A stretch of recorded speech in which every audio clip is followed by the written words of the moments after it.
Welcome, everybody. Hello, This is your everybody. boy, Welcome Chuck. back. Hey, sorry, you were coming in a little delayed. I thought you were going to start it, but then there was like an awkward silence. No, man, I live in the awkward silence. You know that. Yes, you do. Yes, you do. So I'm down with that. Go for it, Omar. Introduce us. No, yeah, no, we're just coming back with a really cool guest. We've had him on the show before, talking about Aleister Crowley, 666. All the weird, crazy stuff. Jack Parsons that used to happen back in the day. You were going to say guess cool what? He's stuff. back. William Yes, indeed. Ramsey.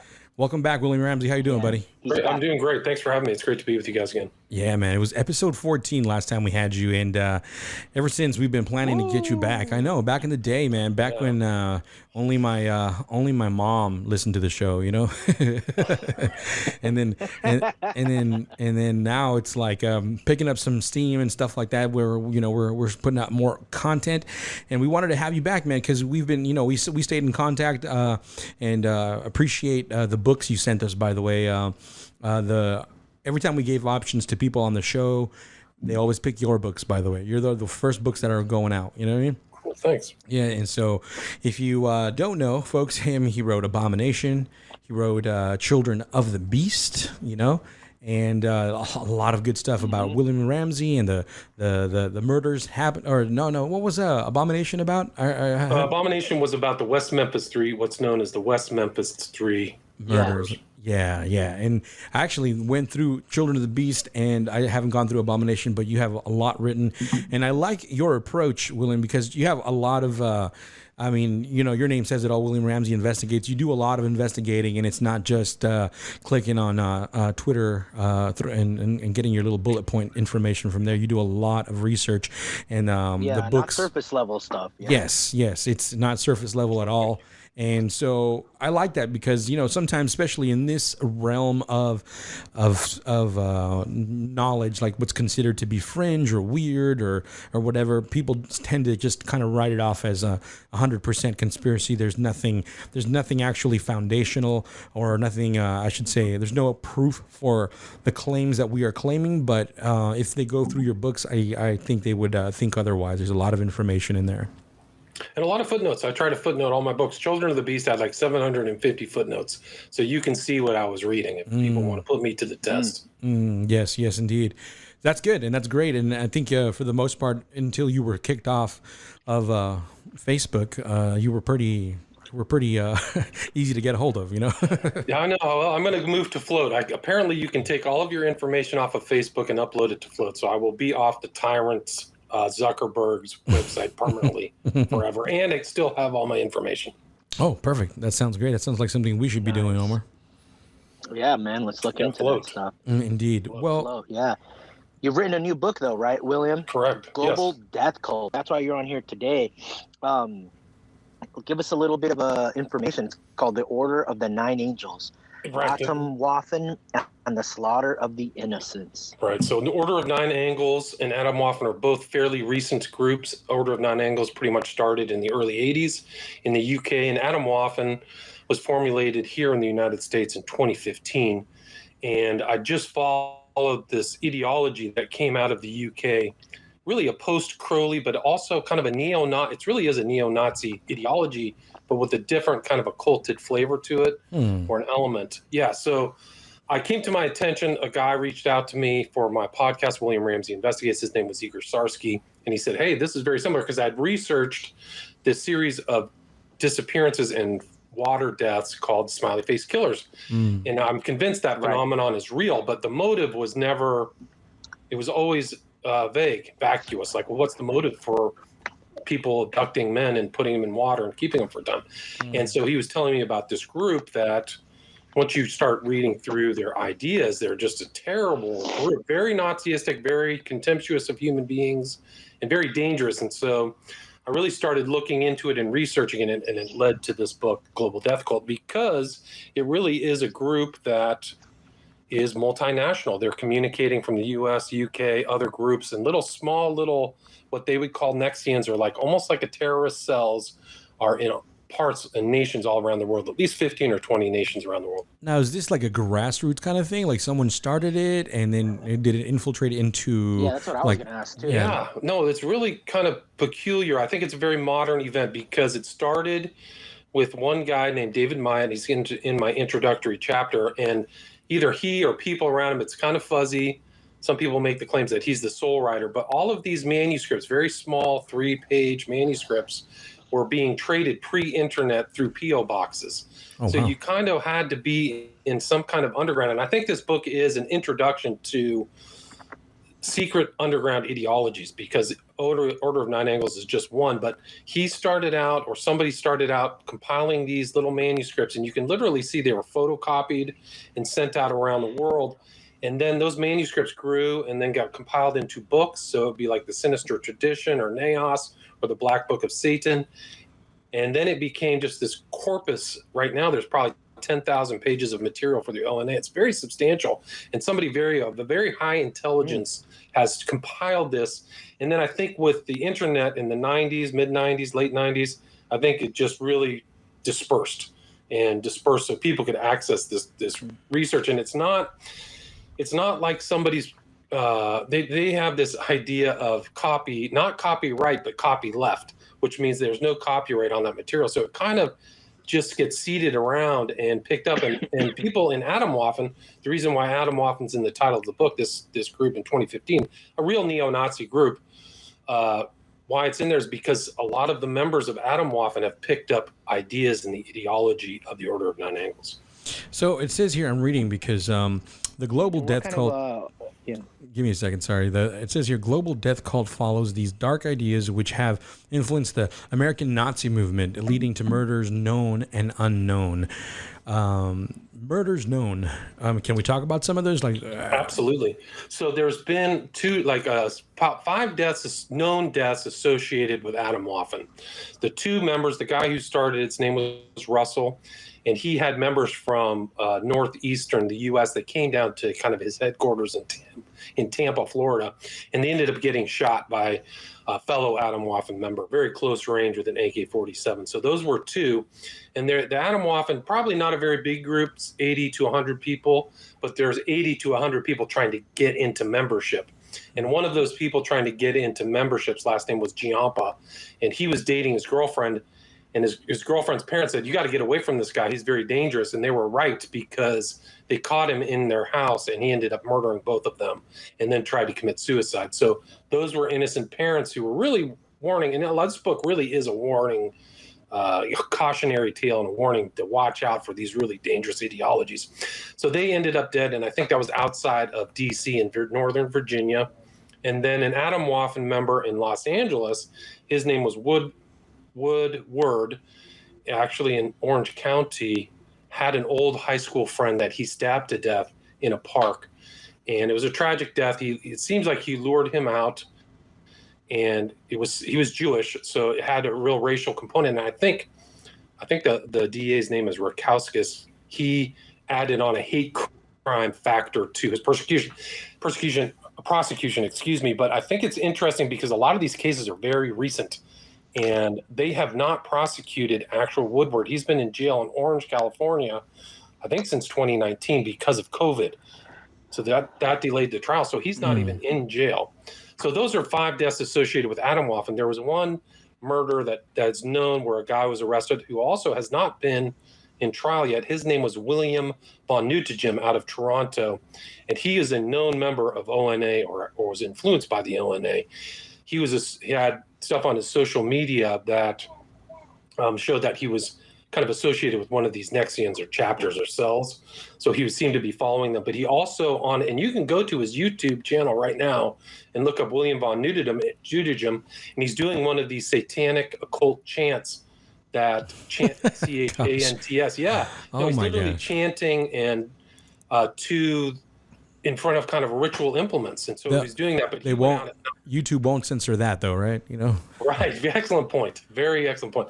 So this guy's there's literal video of him stalking this poor Muslim guy who was in front of what do they call it? One of the Muslim organization, and he walked up behind him and slit his throat. And he might have killed another guy by the name of Singh a week before, died in the same manner. I don't know if they've tied him to that case. So these are very recent. This happened 2020. Oh, wow. So these are all cases, Adam Waffen and Order of Nine Angles deaths. And those are the ones we know. There's been all kinds of weird stuff that's happened in Russia. There's been church burnings and some other things that have been tied. There's a lot of people being arrested with groups that have been influenced by this far-right racist occult ideology. Omar, you had a question? What kind of information is being circulated? Like what type of like the occult stuff? What kind of information? Like what is their ideology? Yeah, the occult stuff that's propelling and like encapsulating these people's minds in order to. You know what's funny? That lead them to be like this. I just watched Fight Club yesterday, and it's reminding me of this. Yeah, no, it has. Somebody actually, I had another interview where somebody said it was like Fight Club, like an underground group, and it's interesting because if you go to Fight Club, there's this smiley face theme within the book and the film, and this group also has smiley faces, and I show that in the background of my book. This guy Igor Sarsky found two of their main websites had this smiley face motif associated with it. You see a lot of these smiley faces in movies and connected to murders, right? Like, or people who are murderers, right? Well, that's a great point, because that's how this phenomenon of the young men who were found in water got that kind of term of that phenomenon, was because people were finding smiley faces, right? And so that became the smiley face killers. And if you look at Ed Sheeran, very popular, well-known pop musician, his new video, Bad Habits. Oh, that's a bad one, bro. Yeah, have you watched that? Yes, it's very occult and weird, dude. Yeah, very much. And it has themes that are very similar to the information that's in the ONA. And you can watch Ed Sheeran, you can watch that video and watch him go through these balloons, all yellow, with the smiley face, as he has shape-shifted into some kind of night being with his posse, right, or his group. Right. And then the sun comes up and he becomes Ed Sheeran again. It's right out of the ONA, man. It's the same kind of information and I have a section in my book called The Concepts of the ONA. So you can read what these ideas, and it's pretty clear that they, like any other occult group, they've coalesced or taken ideas from maybe other groups and things like that, like Crowley or something, but they deny Crowley. Right. But I think that this is one of the ideas, is this idea of shape-shifting, and you become possessed. Like literally, if you're a practitioner of ONA stuff, you become possessed at night. It's really crazy. Yeah, because that exists within the music industry as well. Like you see, like, for example, they talk about it in a very artistic sort of way, like, oh, this thing takes over me, and then I become this other person on stage, and then the most known person, I guess you could say, is Beyonce, and she's like, oh, I become Sasha Fierce, and there's this whole thing. And I mean, look at Freddie Mercury said he became a devil on stage, like that was his person.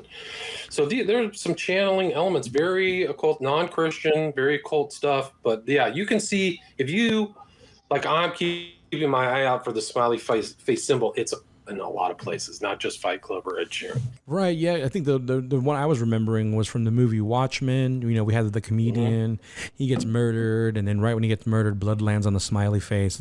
It's like part of the iconic picture they used even for the poster to announce the movie. Right. And of course you watch the movie, and the people who wrote it, I mean, they're all connected to, Crowley magic and all kinds of stuff like that. So you're like, Alan there Moore, it is. right? Exactly. Alan Moore is connected to all that weird stuff. So it's like, oh, there it is again. Well, look at Suicide Squad, a more recent film, right? And that has the smiley face with the X'd out eyes. So if you look for that motif, it pops up all the time. Somebody here, Big J, just said, so it's occultism. So it's much more prevalent, and the kind of leering smile. Also, you could see that in the Joker type movie, the smiling, bloody smile that at the very end, if you watch Joker with what's the guy's name, Joaquin Phoenix. Oh yeah. And actually the original kind of laughing, giggling enemy was written by Alan Moore too. I think it was called Laughing Joke or something like that. Right. The Killing Joke. I think. Yeah. Yeah, Killing no. Joke was one of the beginning Batman comics, is my understanding. In your research with this global death cult, do you know of people also practicing certain things like this? Because I mean, like for example, one that came to my mind that's kind of prevalent in Disney movies, and you see all the time in movies, is like in the Joker, like you just mentioned. There's a scene where he finally is accepting who he's becoming, right? And then he's like dancing in front of a mirror, and we know in the occult, you know, the mirror stuff is very important because it's a way of channeling beings and things like that, and they possess you and you become this other being and things like that. We see that a lot. Checkered floors, you see that in movies quite a bit, you know, the duality and things like that. All that stuff comes from the religion of Crowley and things like that. And so it's like, I'm wondering, like, are you seeing some of those things with this global death cult, or besides the smiley face stuff that you're kind of connecting? Or? I think so. I mean, the smiley face, I think, is definitely associated with some of the people in this group, and I think that may be a certain signal. But just to go back to the Joker, before in that movie, really popular movie, before he does his first killing, he puts out a cigar in a smiley face fashion on the wall and then commits his first death. So it seems to be associated with this kind of like laughing, murdering idea.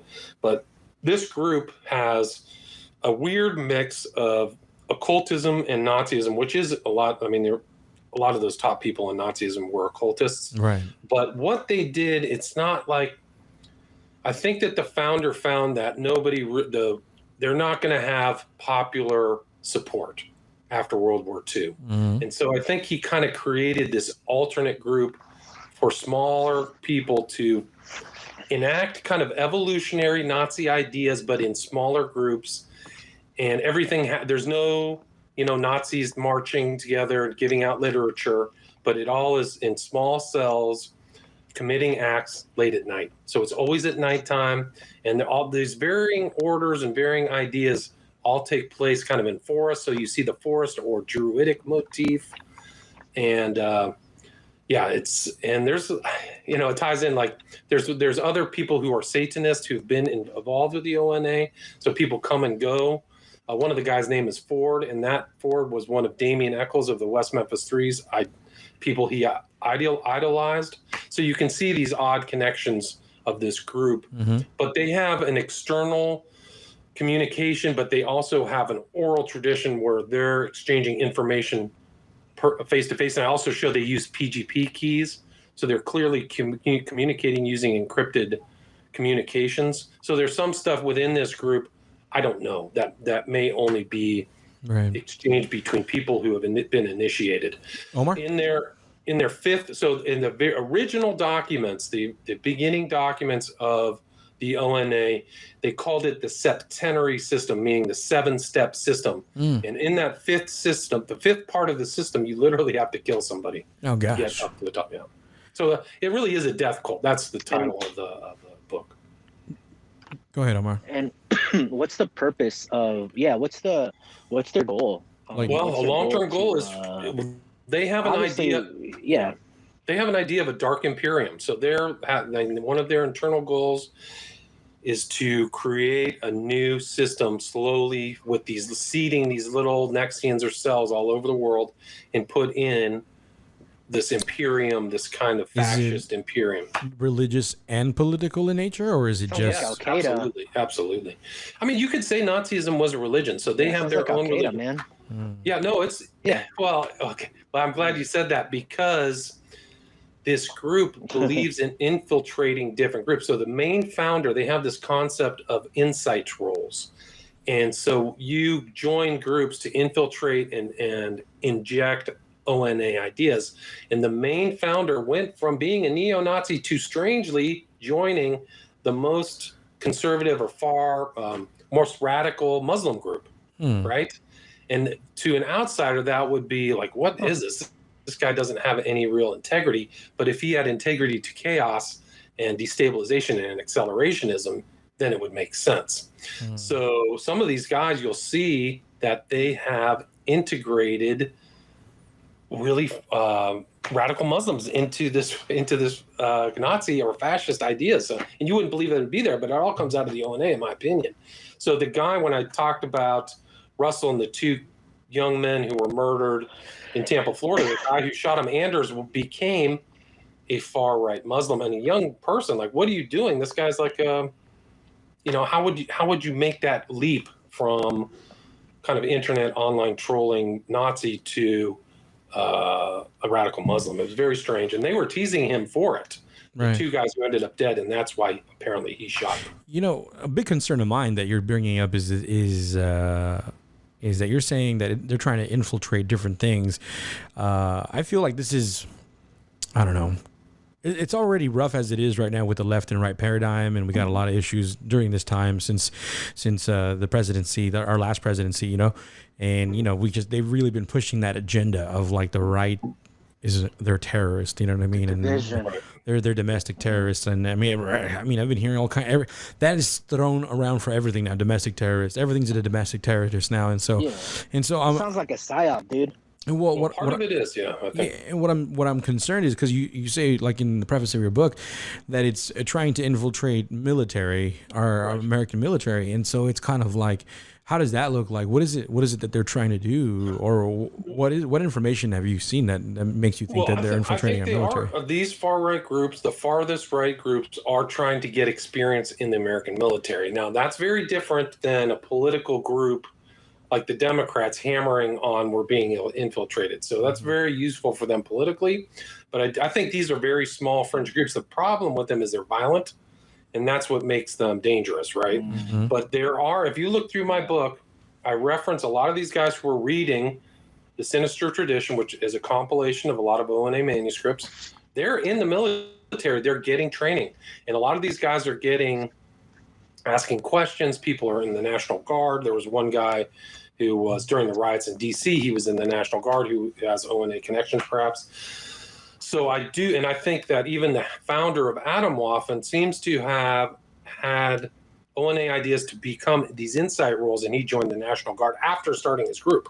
So it seems like they're trying to gain that experience from the American military, in my opinion. Going back to what Omar was saying, it's kind of like our Middle Eastern groups, they kind of get trained by us and then turn against us kind of thing, Yes. Yeah, it could happen. Absolutely. I think it's very dangerous. And I think the book is an insight into these really fringe ideas that somehow they're almost young. The Atomwaffen is very young, 19s, 20s, early 20s.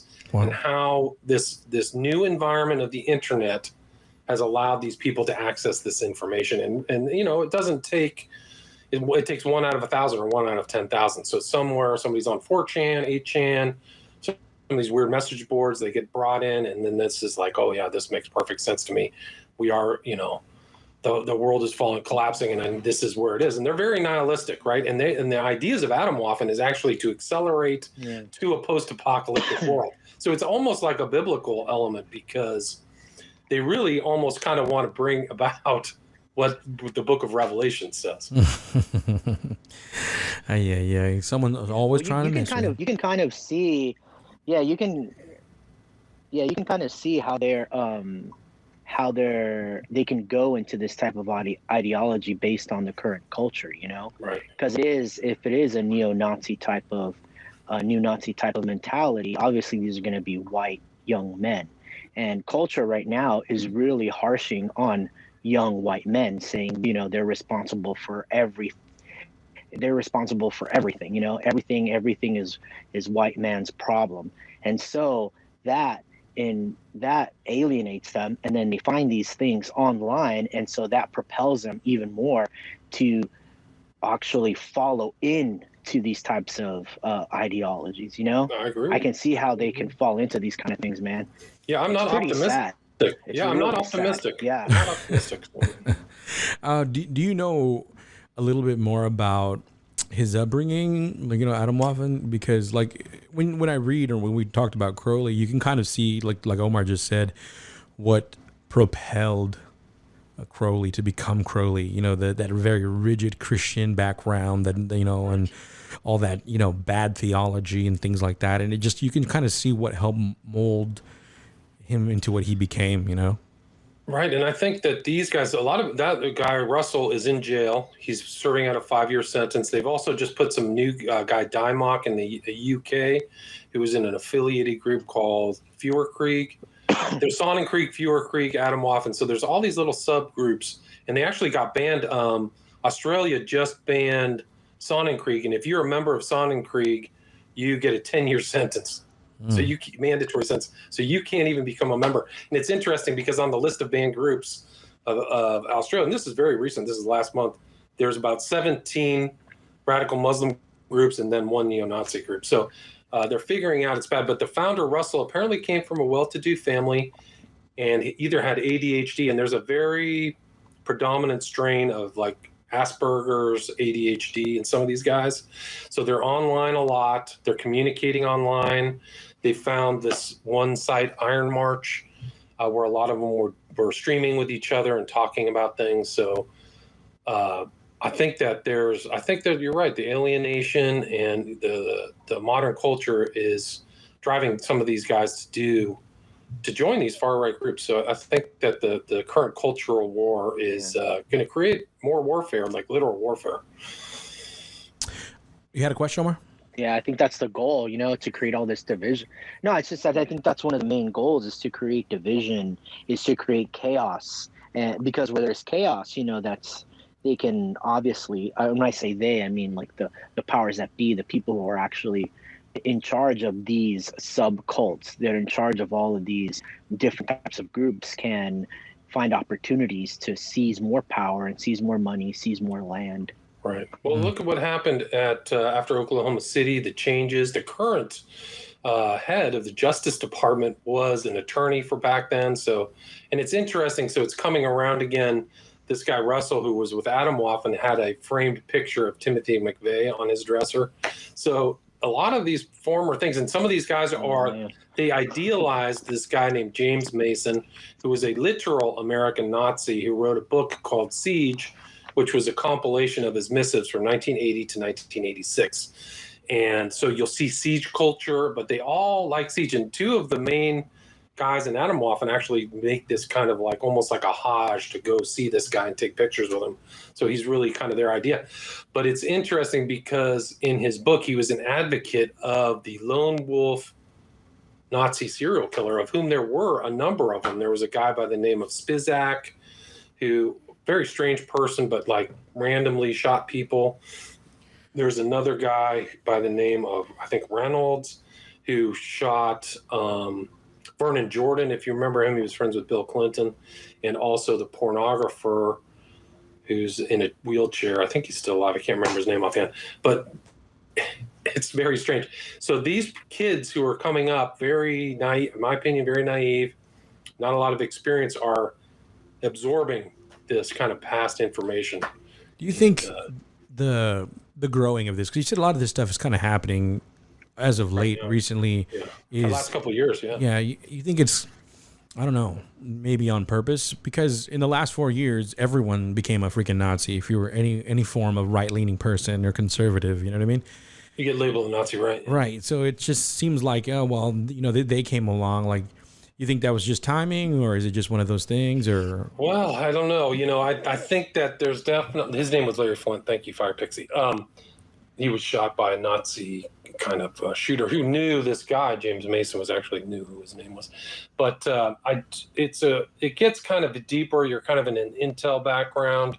Where are these groups being puppeteered by intel agencies, and being used? I actually had a guest on my show and talked about how Rockwell, who was really the head of the Nazis, was funded by a member of the Rockefeller family. So he was clearly being puppeteered or led on. And so all of his missives and stuff he was paid for by, and he was shot and killed by his own fellow Nazi in Arlington, Virginia. But George Lincoln Rockwell was his name. So what's behind this group, and what's the intelligence and the purpose behind this group? There may be something deeper. I think that some of these groups in this, I want to be delicate. Some of these groups are honey traps by the government, in my opinion. I see. That's what it feels like. It's just That's exactly what I was gonna say, and that's what I was gonna lean towards, that they're like real honey traps, because I'll tell you a lot why. of these things are perpetrated by the government, man. That's all I know. Well, and People you're need to right. look I mean, into here's it. the thing: I'm is not like saying that you're all of right. them, but some of them are. Well, I mean, look at the opposite. So if Hitler comes to power and a month later the Reichstag burns down, and it's to his advantage to blame the communists, so he puts them all in jail. What about the other side of the coin? Yeah. If you're on the left, you want to demonize the right or the Nazis, and they may play into your hands to give you even more power. Does that make sense? Omar? So there. No, yeah, definitely. Yeah, no, yeah. Yeah, it's kind of like I don't know if you heard recently. There was an attack on. There was a attempted assassination on the governor of Michigan, and Right. the FBI heroically came in and saved the day. But what they didn't tell you is that the FBI set it all up. The FBI coerced them, the men, to do that. They paid the lunches, they paid for the hotels, they paid for a lot of stuff, and they were coercing them in order to like pretty much get out of them, hey, yeah, you know what, we do want to do this to the governor. And then that's when they all came in and raided them and took them up, and it so happened to be during the election time, and everybody was screaming, hey, check out these people, look at these Nazis are trying to kill the governor, these far right lunatics. And so yeah, the FBI and all these three-letter word agencies do a lot of these things. They honey trap, they coerce, they find people who are already on the edge, and they kind of like give them a nudge off. You know what I'm saying? Agree. And so Yes. there's all these things going around in the background. Now I'm not saying this example of the Atomwaffen and the nine angles are that, but we can see a lot of examples of it, and we need to be aware of Yes. these things. How even within our own government, these people are trying, from their point of view, you can see they're trying to do the good thing. But I mean, come on, man. No, you make excellent points. I mean, I don't want to say some of the stuff online, but I think some of that's happening. You got to be really aware about, like, the kids too are such, they're not even pawns. They're just played by the governmental agencies in the harshest way. And it's really unfortunate because some of them are going to go to jail, and a lot of them, like you said, I think there was a book by one guy who just showed how many of these terror plots were started by the FBI. I got to go find it. Edmonds Aronson was his last name. I got to find the book, but it's incredible, man. It's just so many people. Yeah, one guy, JS, says go back look at the '93 WTC bombing, total FBI setup. Yeah, so this is just something. It's kind of a side note, but I just want to bring it in just because I feel like once you start doing this kind of research, it's funny because I'm looking at the books on my shelf right now. I got your books right here, William. I got Gary Wayne's Genesis 6 Conspiracy. I got Carl Teichripp's Game of Gods, and I got Demons by Michael Heiser. I got all these books right here, and they almost seem like they're not related, but they connect. They connect, if you know what I mean. Like there's things happening in the background that connects all of these situations, even like global death cult, and men specifically getting involved in things like this, and like going back to what I was saying, it reminds me of Fight Club. Like there's something so important there that the main character, he didn't know his father. Like Tyler Durden. Yeah, Tyler Durden. But the other guy, the actual actor, not Brad Pitt. Gosh, whatever his name was. Right. Edward Norton, Edward Norton. Yeah, his character, they asked him, Tyler Durden asked him about his father, and he didn't know him, and he's like, oh, I don't know my dad, and things like that, and there's a perfect recipe of the destruction, not just of like the family, but also very specifically, I see like there's an intentional destruction of men or masculinity in a sense, you know what I mean? Because that way you can kind of,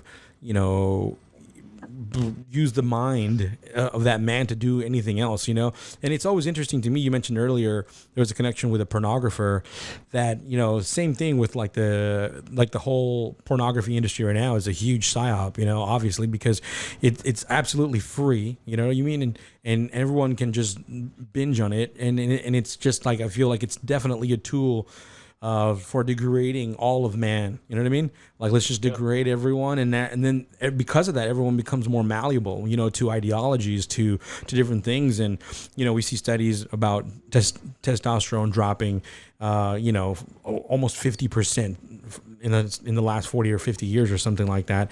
And I feel like all of it might seem like I'm just ranting on, but it's like all of it is connected in one way or another, or at least it's abused in order to make, men do things that they normally wouldn't do if and when they came from a very, solid background and they weren't systematically being attacked or destroyed. Like, it goes beyond the family. You know what I mean?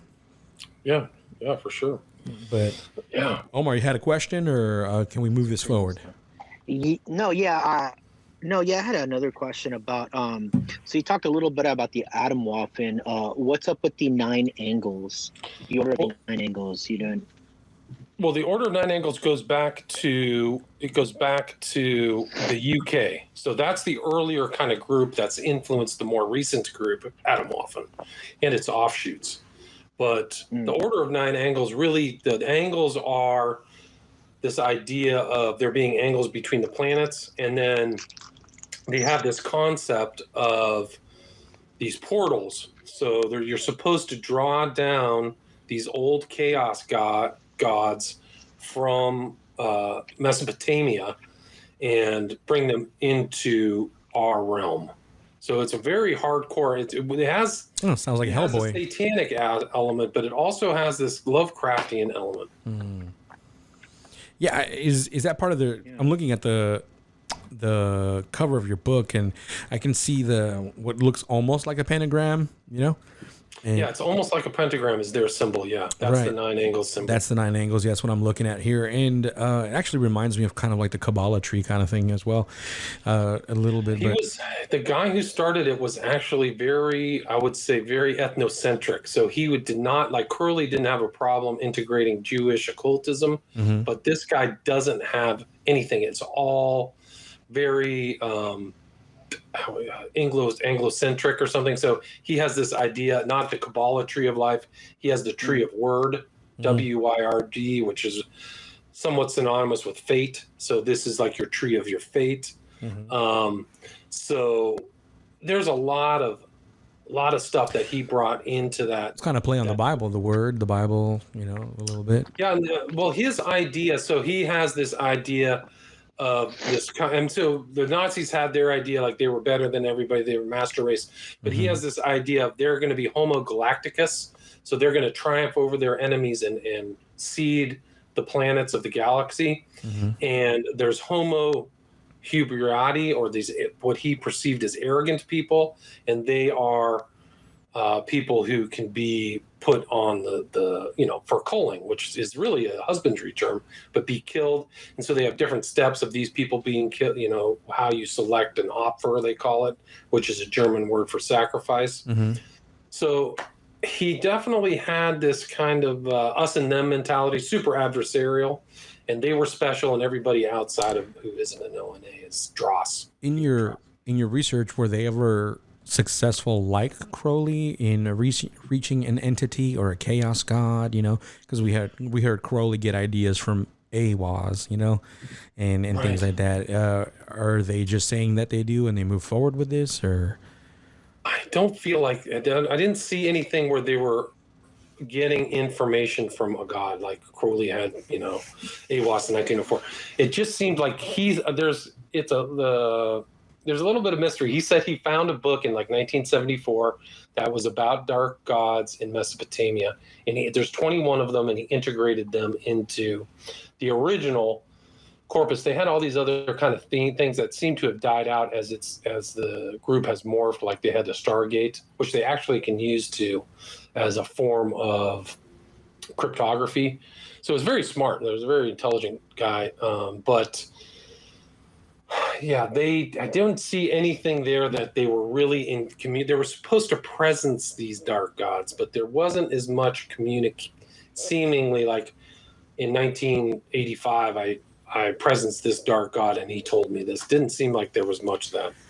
The common trope or the common like end result of always reaching out to another god or gods entities other than like the biblical God usually leads to some kind of worldwide conquest, you know. And it's just interesting because if you read, especially if you read like the unseen realm stuff and you understand, you know, Psalms 82, Psalms 89 and Deuteronomy 32 worldview, you kind of see how you kind of see like they are actually probably talking to these real entities or whatever, because these fallen entities that, you know, we're dealing with have that in common where they want to take over the world. Like they want their land back. It's like a cosmic geography thing, like a gang, like spiritual gang wars. You know what I mean? And Yeah. I always feel like there's like when you watch movies, like I always feel like, I was watching I'm trying to go through the 007, the Daniel Craig ones. I'm trying to go through them right now. And I forgot which one it is where he actually infiltrated one of the round table meetings of like a New World Order type organization that, you know, they wear the octopus symbol ring or whatever, which is, you know, all connected to the Spectre occult. or whatever. Right, Spectre, there you go.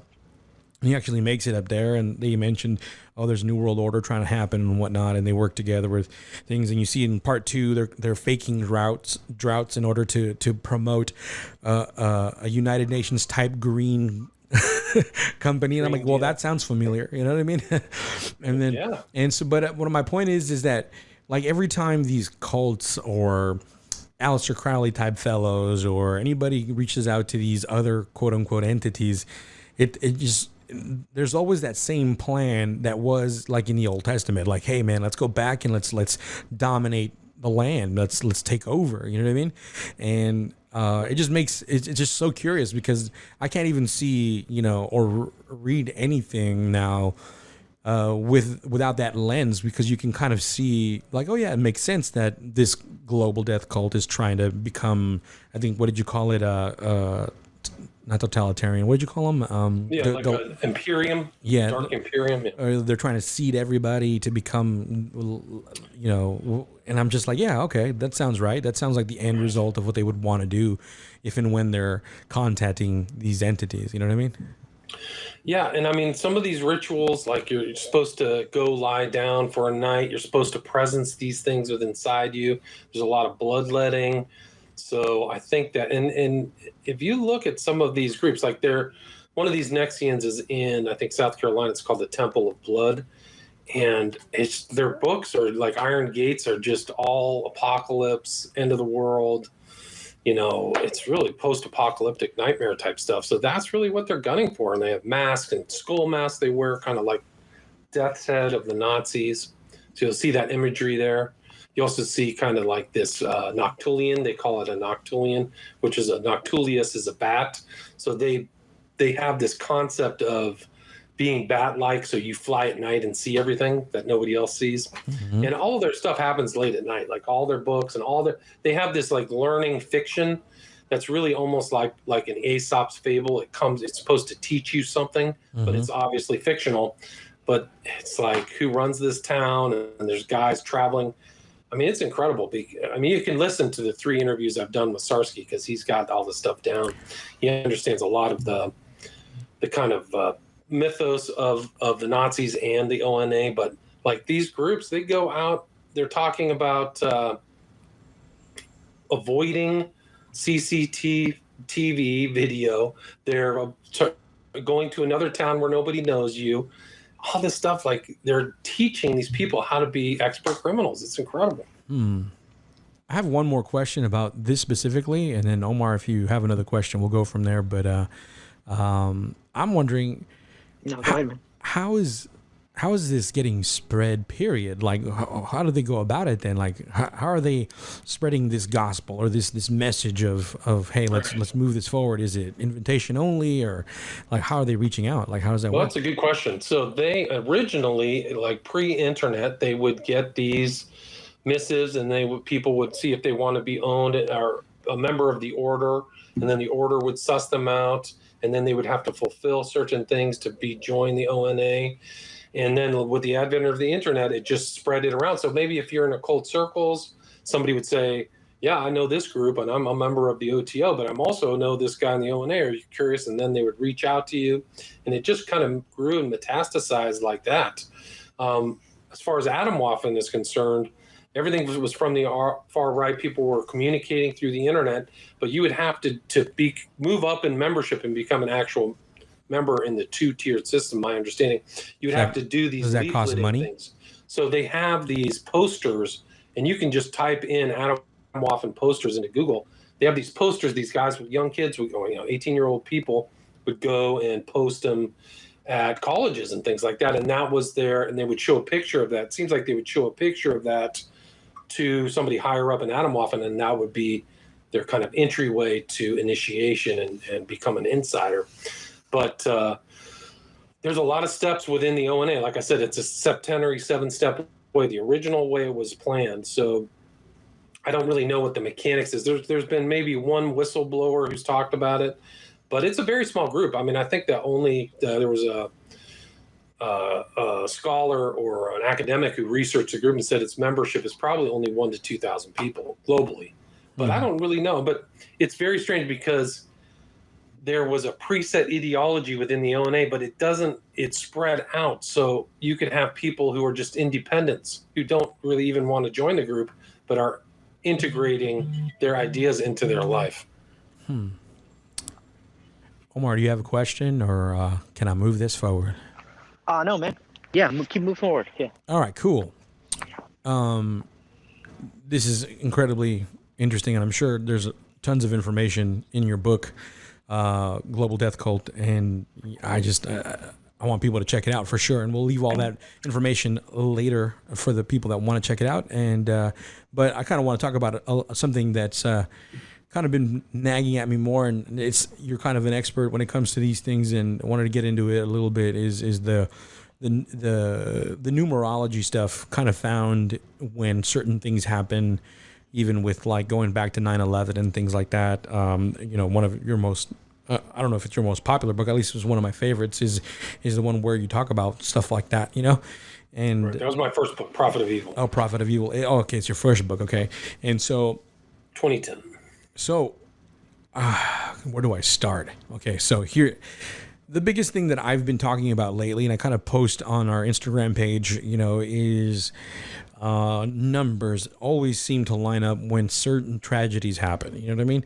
And in the occult, especially if we believe that these people are doing very planned events in order to social engineer whatever agenda they might be having, even if they're at odds. I always believe like there's a Game of Thrones situation happening in the background of people who want to be in charge. You know what I mean? It just feels that way, at least, because they all have their own agenda. Like this new global death cult might be at odds with somebody else because, who knows, But my point is I see these numbers pop up quite frequently, and especially if you get into the number stuff. I see 93 happening a lot. I see 33. I see 47. I see a lot of these things happening. And for example, important number, and quite often it happens quite a bit, is 322, which is a Skull and Bones reference, right?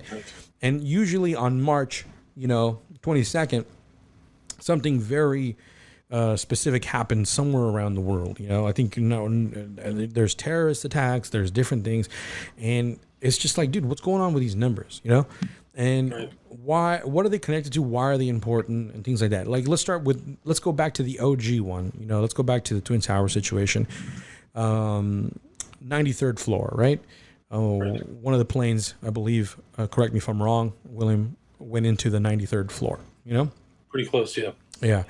And so what's the deal with that? Why does that matter? And why should I even care about these numbers? What's going on with that? Well, it's good because, the whole 9/11 was like full of numerology that references occultism and Crowley particularly. But the first plane that hit the Twin Towers was Flight 11, right? Mm-hmm. And then the other one was Flight 175 hit the second tower, right? And both of those towers are 110 stories tall. You can look that up. Mm-hmm. So they're just a giant 11 in the sky too. And 11 was the number most important to Aleister Crowley. If you're really bored, you can go check out an article I wrote if you're really bored. The occultism of false flag terror in 9/11. It's the title of the article is False Flag Terror and the Occult Connection. Let's see if I can bring this up. But it answers a lot of the questions I think you're asking, because all of these dates, there were all of these false flag terrors that happened during the Bush administration. So you had the Cole bombing, Crowley's birthday, 10/12, 9/11. You had Bali bombings on 10/12, 2002, if you remember those. The Madrid bombings were 3/11. The 7/7 bombings of London, 2005. Amman Jordan was 11/9. And then 2008, 8/8 was the attempted war with Russia using Georgia as a proxy. So there's all kinds of stuff there. But yeah, so those dates are, if you are an occultist and you believe in these numbers, I mean, the prime number of Crowley is 11. So you'll see that. But 93 was also his number. So when he was using gematria, which is a way to apply a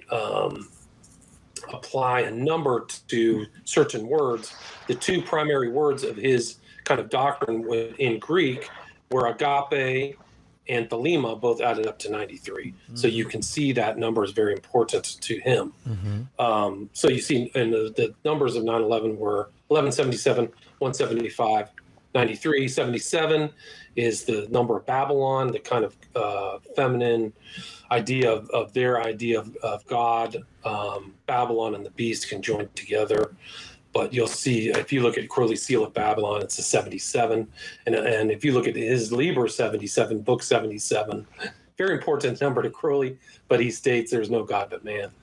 But yeah, and that's kind of my Crowley element right there in that one. Right, that's kind of my point. Like I try to bring this up because these things seem driven by another ideology, and sometimes it's like religious or occult in nature, like this. You know what I mean?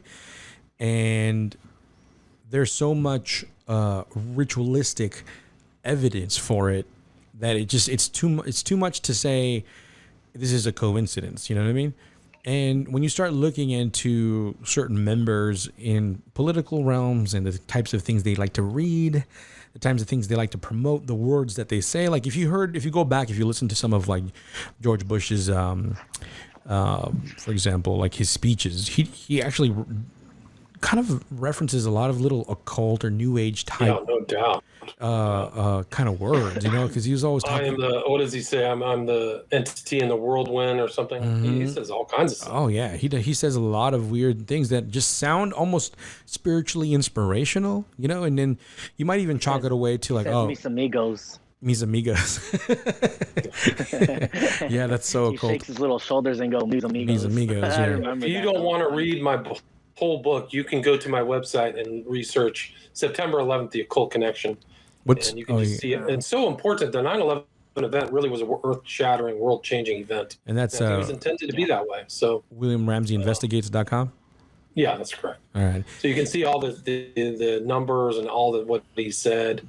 77 is the supreme and septenary in its nature. We talked about septenary in the Ora Ne, and it's the symbol of the devil, the Terra, to go to the Sabbath on an altar.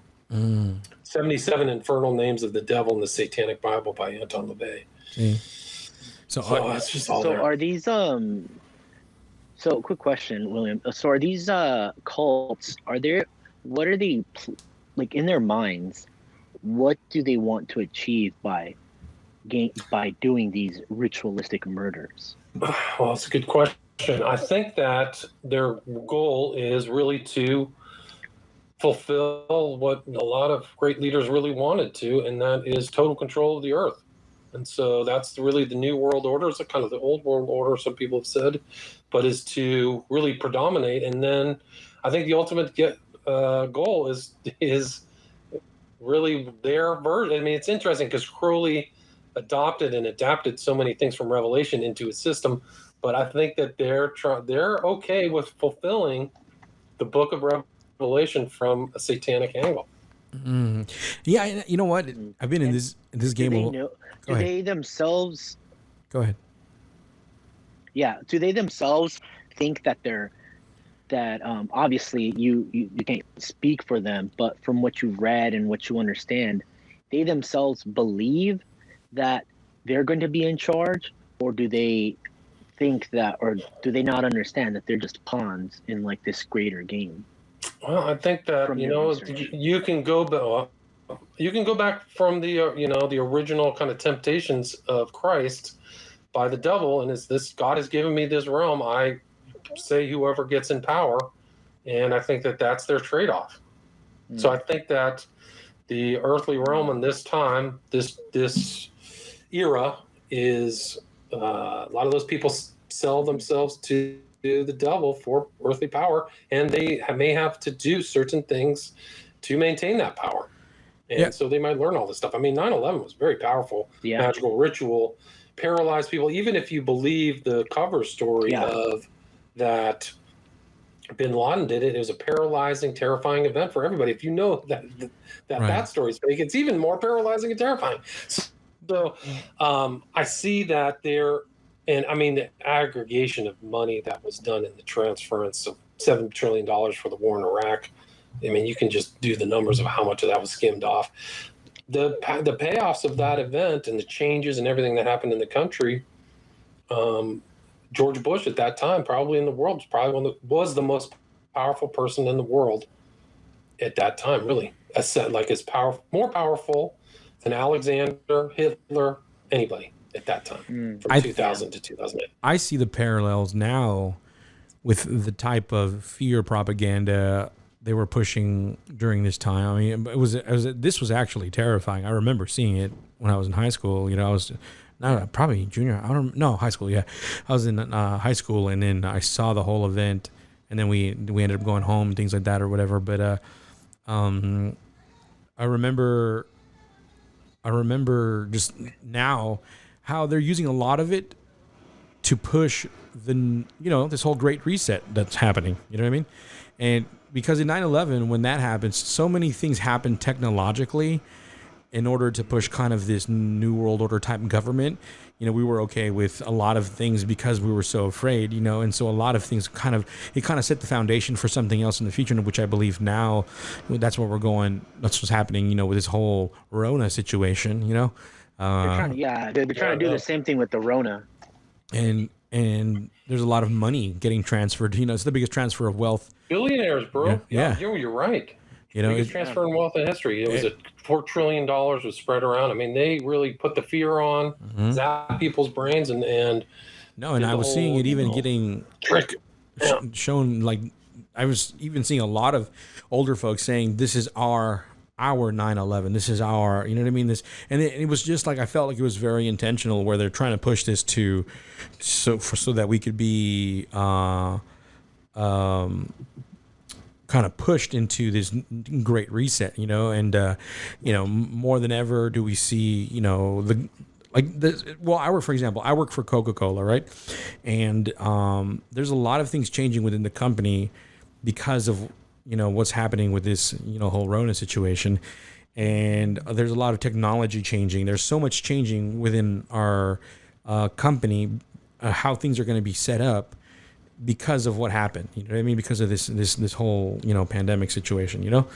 And I'm just like, and I could just see how all of that, especially if I started following the World Economic Forum on YouTube, and it's kind of scary looking at their videos and seeing their plans, knowing what you know what I mean?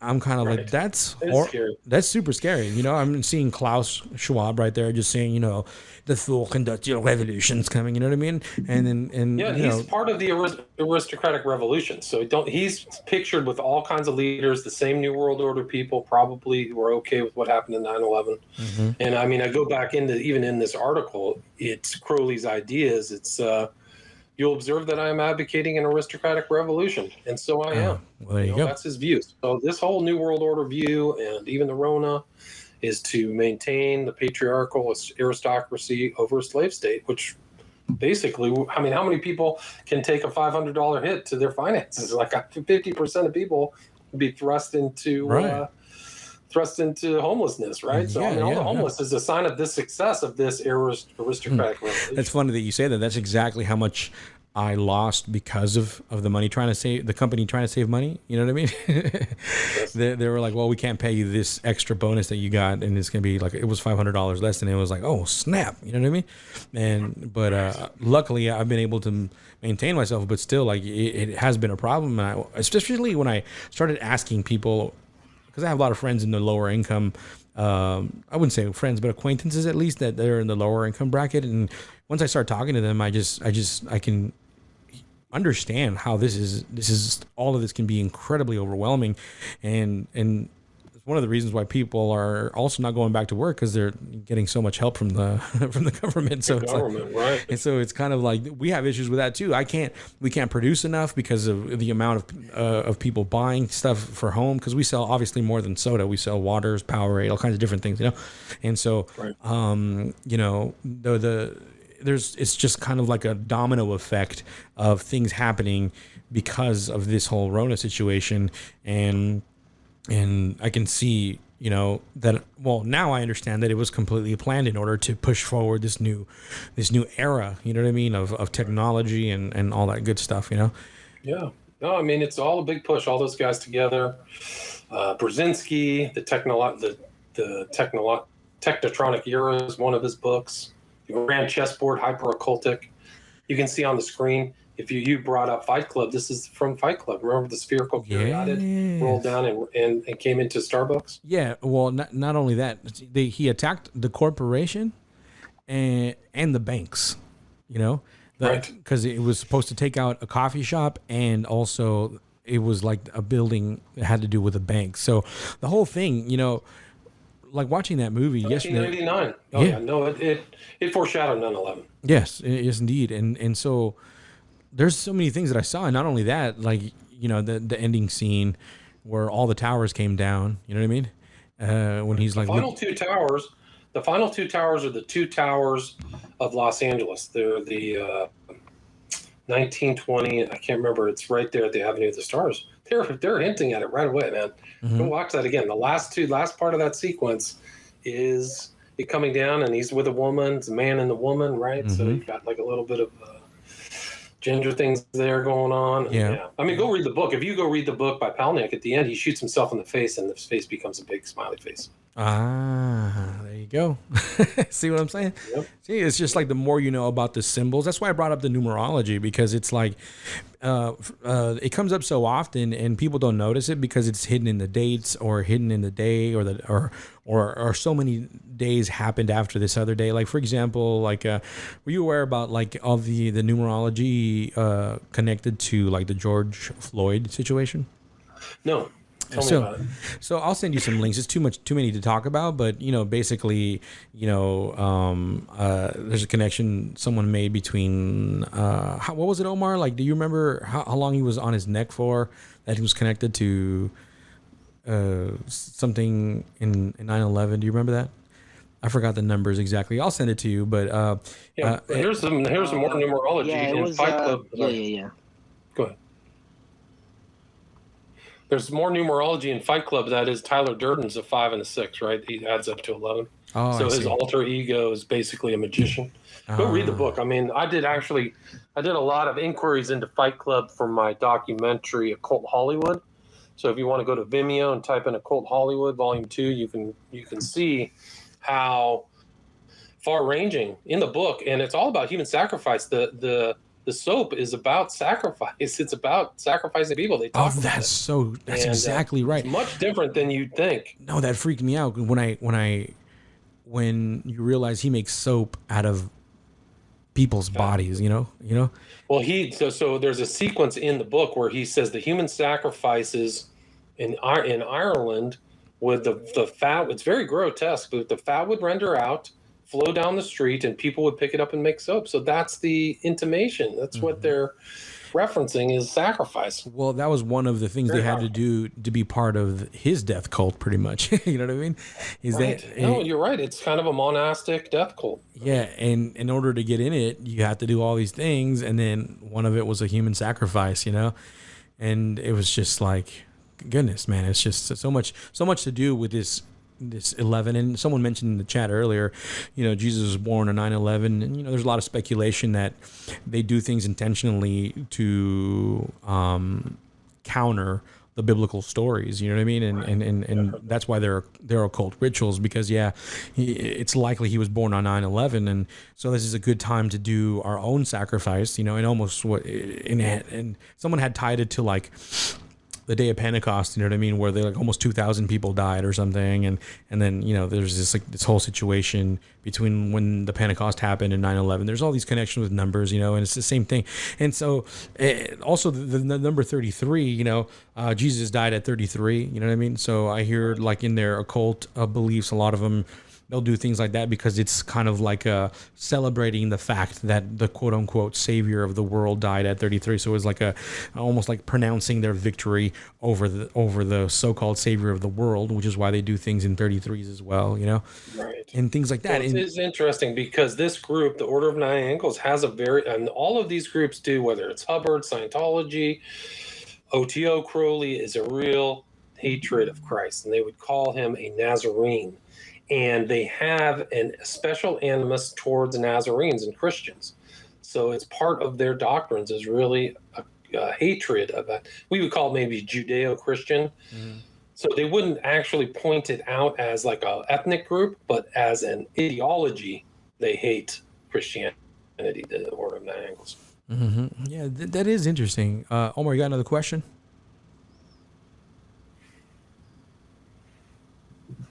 Too delayed over there on his side. It's all good. I guess not. It's no questions there.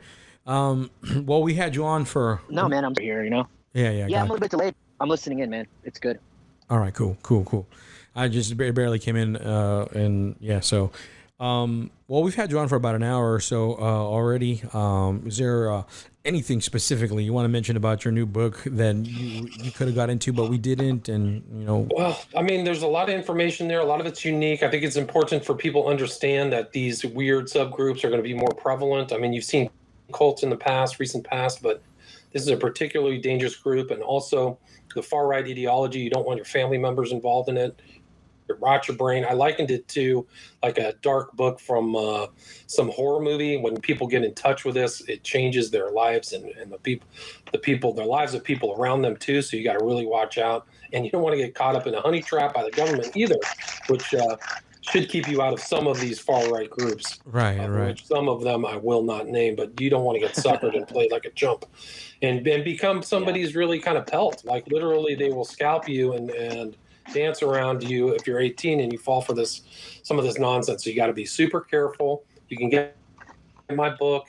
The formatting's all been fixed. I had a total formatting nightmare when I uploaded it. They changed the documents. Kindle Create is now their new thing. Okay. They used to just scan my books. I like pictures. They used to scan it, so I had to go back through it over. I actually spent more time formatting this book than writing it, but I fixed all the formatting. So you can get it at my website, WilliamRamseyInvestigates.com. And all my films and documentaries are available now on Vimeo under William Ramsey. I've got 5 documentaries and 5 books now. Yeah, awesome. I highly recommend it. Like I said, you got Children of the Beast. Yeah. That stuff that comes out of it, all the children that are connected to Aleister Crowley. Prophet of Evil is one of my favorites. And just if this numerology stuff really interests you, I think it's a good place to start is with your books, in my opinion, because you give a more like I said, a very well investigated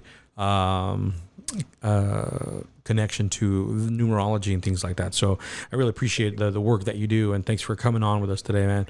My pleasure. It's great to be with you guys again. Let's do it again sooner than later. Yes, indeed. Let's not wait. Appreciate it. Yeah, my pleasure. It's great to be with you again. All right, folks, hang with me, William Ramsey, and let's let these folks listen to some music, and we will be right back.